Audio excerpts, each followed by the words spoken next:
Hello everyone, I hope you are doing well and we will meet in healthier days.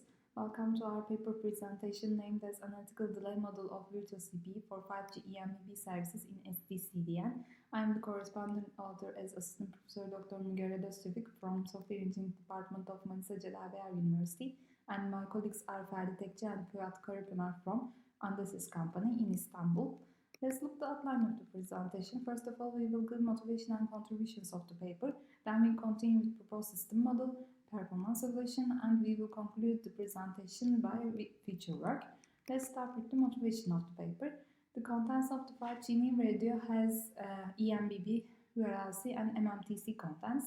They are different requirements. For example, URLC needs strict latency, MMTC uses less bandwidth, whereas eMBB requires higher bandwidth than moderate latency.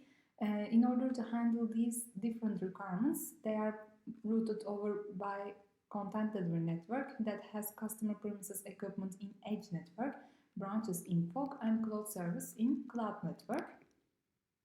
The indispensable goal of 5G network providers is meeting the requirements of contents on the same physical component that reduces operational and capital expenditures. However, each provider, each multi-vendor can have different configuration policies on the same edge component. This causes extra hardware and bandwidth costs in edge. For example, URLC and MMTC contents need more than 70% of computing and communication resources to handle strict latency requirement, especially in edge components. According to Telecom's motivation, it is believed that software-driven CDN is the only way to provide different content on the same edge component, and this is newly called virtual CPE. And thanks to dynamic configuration capability of SD-CDN, this plug-and-play virtual CPE is available for different content providers. And let's look at the challenges of conventional OpenFlow switch-based virtual CPE, named as NCA 2510A. And we see here the proposed one in the table. Here, in the conventional one, it has huge memory access, which enable OVS running on it, and that means there is only software OpenFlow table in this virtual CPE, and this has human-based configuration, and therefore this is not recommended for multi-vendor system. The isolation and authentication between multi-vendors should be done dynamically by a controller.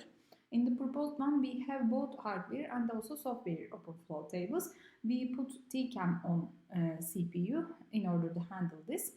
Despite less having CPU processing, proposed one is cheaper than the conventional one because conventional one uses Intel Atom processor, which is priced by 500 in current market. And we use currently used communication processor LS1088 in our proposed virtual CPE, which is priced by 500 for processor and 18 for TCAM, which is put in hardware part. And in order to handle guaranteed service for eMBB, we consider analytical delay of conventional and also proposed one. Let's look challenges of conventional virtual CPE. It enables only software OpenFlow tables. It has human-based configuration on OpenFlow tables, which is not recommended, and it has no authorization between multi-vendors. And we have also extra challenges for eMBB content. It has continuous and asynchronous communication where the data should be executed by certain delay constraints.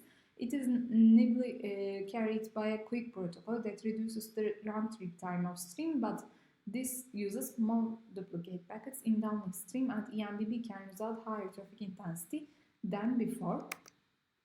And let's look at the whole contributions of our paper. We propose a novel SD-CDN architecture by backup data and control plane. We propose a novel physical block diagram for SD virtual CPE that includes both hardware and also software tables. We derive a novel analytical delay model by using GG1 Markov queues, by using eMBB from characteristics and also speed up parameters for our communication processor. Here we see proposed physical block diagram of SD virtual CPE. We have 4 ingress and 4 egress ports. We have also one SDN controller connection fiber port, and here we have hardware open flow tables TCAM, and here we have LS processor in CPU and also memory which runs OVS on it, and also enables software open flow tables here.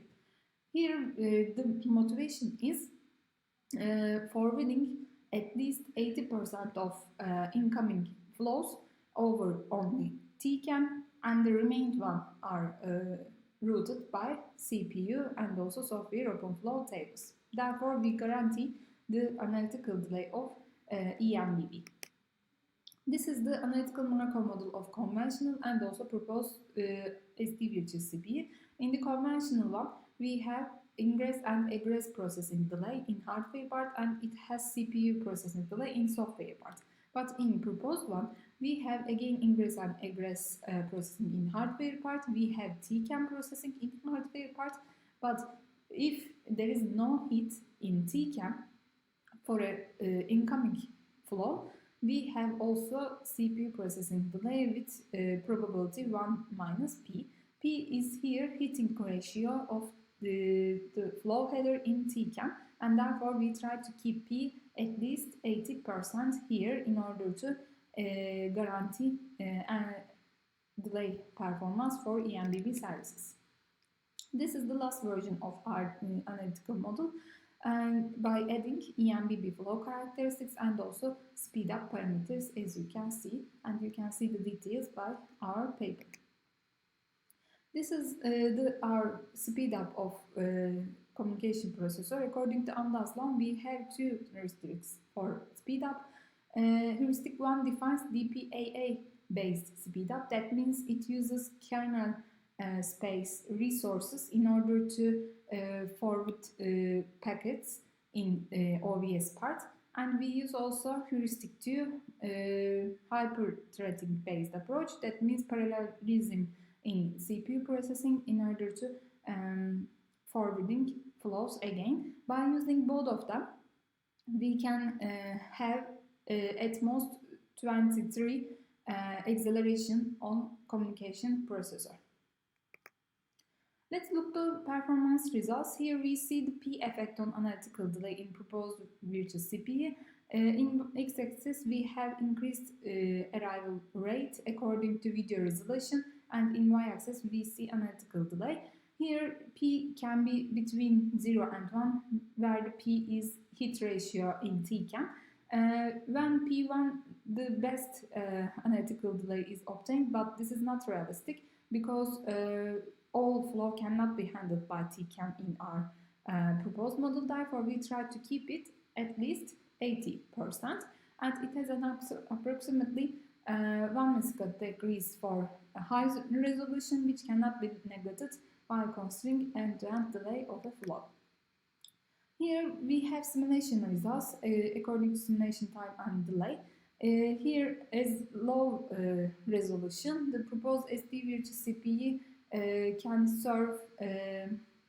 can have 30 millisecond decrease on packet processing delay according to conventional one.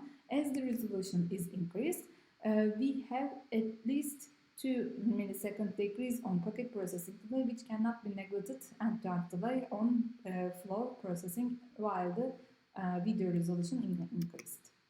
As a future work, the flow matching probability P will dynamically be managed by AI-based SDN controller algorithm and keep forwarding delay in acceptable level for different 5G traffic. In this short paper, we assume that this is kept only 80%. Thank you for listening.